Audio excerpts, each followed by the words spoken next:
Was able to see the episode 1 of season 3 of Demon Slayer last night in theaters, bro, and I enjoyed myself so much. Now, I see a lot of idiots, and yes, I'm going to call them idiots because you are an idiot if you thought this was a movie.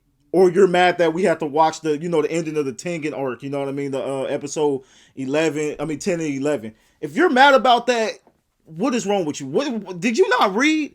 That's the problem, man, with this generation. People do not like to read. They clearly told us this was not a movie. It was a 1-hour special.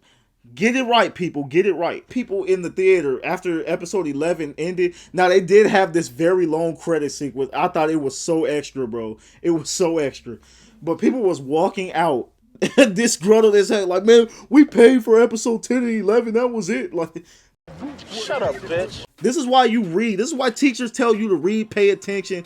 Don't just do stuff without reading it. Because them unlucky suckers paid $14 to watch something they watched last year.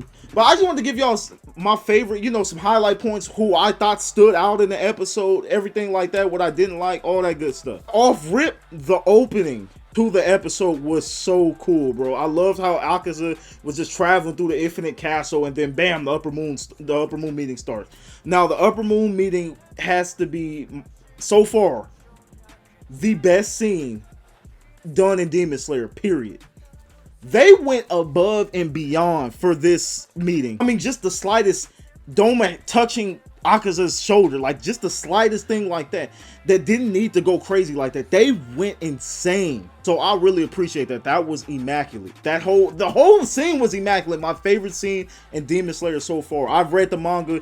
Up until this point, I don't think anything beats that scene. My standouts for the upper moon meeting was Doma and Hatengu.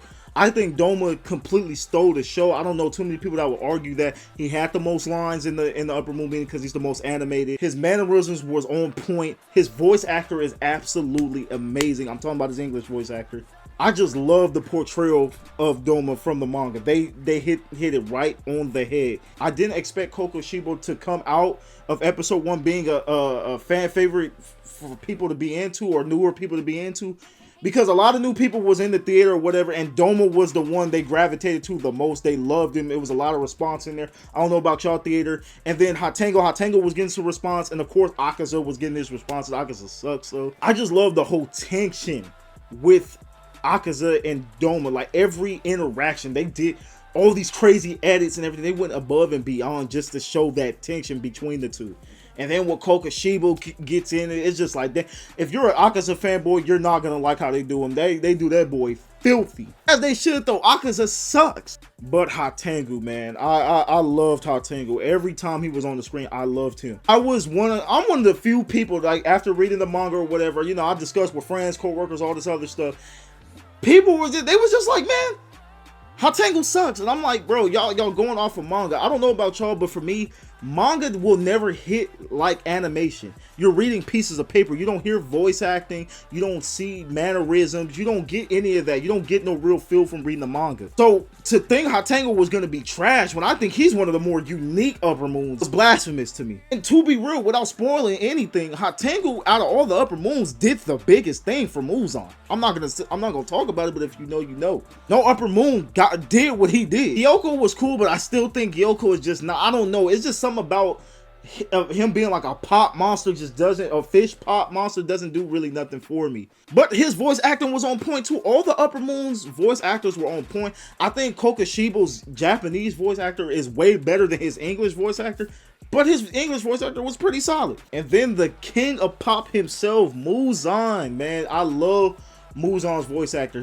His voice actor is perfect, bro. I think he has the best voice actor in Demon Slayer. The whole tension with him grilling the upper moon, I just loved it. Like, that whole scene is just great. But outside of the upper moon meeting, it kind of went downhill. You know what I'm saying? I'm not saying all the way to the dirt, but it was all the way up here the way it started, and it came all the way down here and kept it consistent. It was just a very okay-ish, solid episode after the upper moon meeting. A lot of humor, that typical Demon Slayer humor with Inosuke Zenitsu, and other characters that you'll see. It's a lot of humor.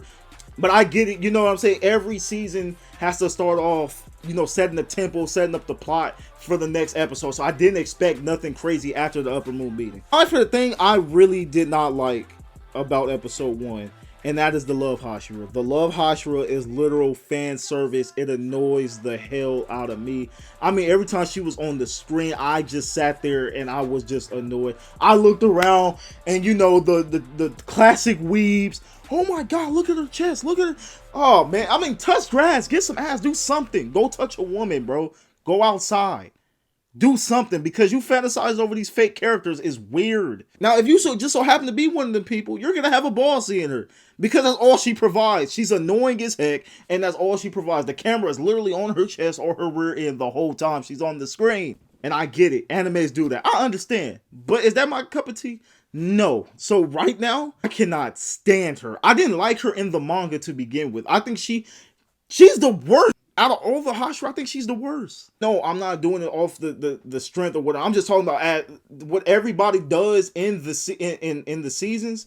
I think the Love Hashira is the worst. She gets on my nerves, bro. Now I can't wait to see the other episodes. I'm not gonna take that away from her from this season, but bro, out of every Hashira, she is lackluster, bro. I can't stand her. No, I get it. Somebody gonna be, oh man, she's the Love Hashira. What do you expect? I don't care. Another thing that kind of hurt me, I ain't gonna say I didn't like because I read the manga, I expected it, but Tokido is not really in this episode. If you know me, Tokido is my favorite Hashira. I think he's the best Hashira out of everybody.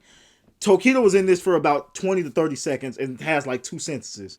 But when it kind of got to that part where you know he's coming up, I was just like, damn, it's been like an hour. It's funny, isn't it? And that's exactly what happened. All in all, this was a pretty solid episode to start the season off.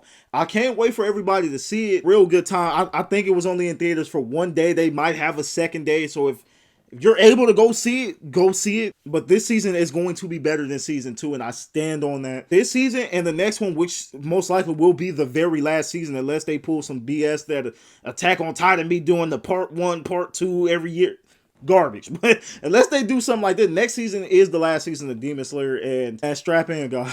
That's all I can tell you. Strap in. But the season 3 and season 4 will bring in a lot of new fans. I can tell you that for sure. I'm letting y'all know now, if you're skeptical on Demon Slayer, if you put it on the back burner because you didn't like the first season, which I didn't either. I think season 1 is the most overrated season in anime ever. Like, people gassed the heck out of it. It was not that good. It was very average at that. And it shows because every season is like triple times better than that season. If you're one of those people, y'all need to pick Demon Slayer back up, bro. I'm telling you, you're in for a ride. It's going to get crazy. Again, strap in. Let me know in the comment section below. Did y'all see it in theaters, man? What did y'all think? Who stood out for y'all? What was the highlight points? What was the low light points? Let me know. If you made it to the end of the video, I appreciate y'all all. Thank you to all my new subscribers, man. Appreciate the love. Appreciate the support. I'll catch y'all in the next video. Peace.